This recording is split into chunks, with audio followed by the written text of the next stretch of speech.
সম্মানিত সুপ্রিয় দর্শক শ্রোতা দেশ ও প্রবাস থেকে যারা আমাদের সাথে সংযুক্ত আছেন, আমাদের ভিডিও দেখছেন অথবা শুনছেন, সবাইকে আন্তরিক প্রীতি ও শুভেচ্ছা জানিয়ে শুরু করছি আজকের প্রতিবেদন। বন্ধুরা, আজকের প্রতিবেদনে আছে সুইট একটা মিষ্টি মেয়ে, তার জীবনের গল্প কথাগুলো আপনাদের মাঝে তুলে ধরার চেষ্টা করব।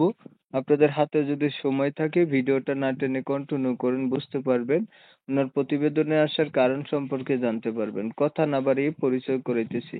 আসসালামু আলাইকুম। ওয়ালাইকুম সালাম। কেমন আছেন আপনি? ভালো আছেন? হ্যাঁ, ভালো আছি। ভালো আছেন, ভালো থাকবেন, ভালো থাকাই কামনা করছি। তবে শুনতে চাচ্ছিলাম আপনার প্রতিবেদনে আসার কারণ কি ছিল? কেন আসছেন? প্রতিবেদনে আইছি ভালো একটা মনের মতন মানুষের জন্য। শুধু ভালো একটা মনের মতন মানুষ চাই, যে সুখে দুঃখে সারা জীবন আমার পাশে থাকবে, ওইরকম শুধু একটা মনের মতন মানুষ চাই। সে যেরকমই হোক না কেন, আমার কোনো আপত্তি নেই। সে যদি আমাকে বিয়ে করে তার প্রতিবেদনে আসছেন একটা ভালো মানুষ চাইতেছেন, তাকে বিয়ে করবেন যে আপনার সুখে দুঃখে পাশে থাকবে। সে যেমনই হোক কোনো অসুবিধা নাই তো? হ্যাঁ, আচ্ছা। পরিবারে আছে কে কে আপনার? দাদি আছে, ছোট একটা বোন আছে। দাদি, ছোট বোন, মা আর বাবা নাই? না, কোথায় গেছে বাবা মা? বাবা মা নাই, বাবা মারা গেছে। মা কোথায় গেছে? মা আরেক জায়গায় বিয়ে করতে চলে গেছে। আচ্ছা, আপনার বয়স কত? 18। কি করেন আপনি?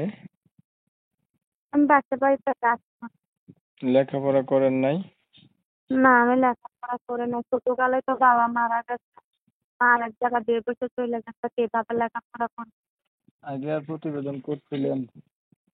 না, আমি আর কোনো সময় করতে পারি ধরেন করতাম একটা না। মনের মতো মানুষ পাইলেন, মানুষটার বয়স যদি বেশি হয়, দেখতে কালো হয়, আগে বিয়ে করছে এমন হয়, তাইলে কি করবেন?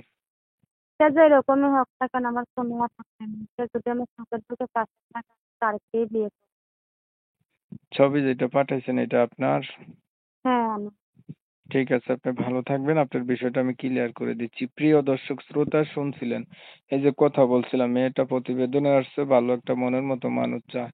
বলে রাখা ভালো, পরিবারে তার বাবা মা কেউ নাই, দাদির কাছে থাকে। হচ্ছে তার বয়স 18 বছর, এখনো বিয়ে হয় নাই। দেখতে চমৎকার সুন্দরী আছে, তবে লেখাপড়া নাই। আমি এই মেয়েটার নাম এবং ঠিকানা আপনাদের মাঝে নিতে পারিনি কমিউনিটি গাইডলাইনের কারণে।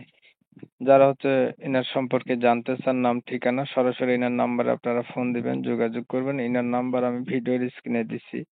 আপনারা জানেন যে আমি এই ধরনেরই ভিডিও ছাড়ি। ভিডিও যদি ভালো লাগে লাইক দিবেন, শেয়ার দিবেন, ইমো মেসেঞ্জারে ছড়াই দিবেন। আর আপনাদের মতামতগুলো আমার কমেন্টে জানাই দিবেন। চ্যানেল যদি ভালো লাগে সাবস্ক্রাইব করতে ভুলবেন না। অনেক সময় নিয়ে ভিডিও দেখছেন। ধন্যবাদ সবাইকে। সবাই ভালো থাকবেন, সুস্থ থাকবেন। আল্লাহ হাফেজ।